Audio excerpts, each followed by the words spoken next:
ఏమంటాం? ఏ ఆలయం? రుద్రేశ్వర ఆలయం.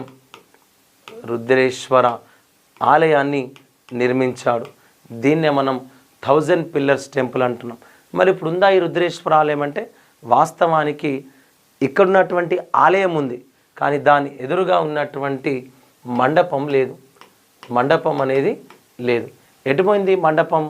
వైఎస్ రాజశేఖర రెడ్డి ముఖ్యమంత్రిగా ఉన్నప్పుడు రిపేర్ల కోసమని దాన్ని తీసి పక్కన పెడితే ఇంతవరకు ప్రపంచంలో ఉన్న ఎంతమంది సైంటిస్టులు వచ్చినా ఇక్కడ 1000 స్తంభాల గుళ్ళో ఉన్న మండపాన్ని కనీసం సరిచేయలేకపోతున్నారు.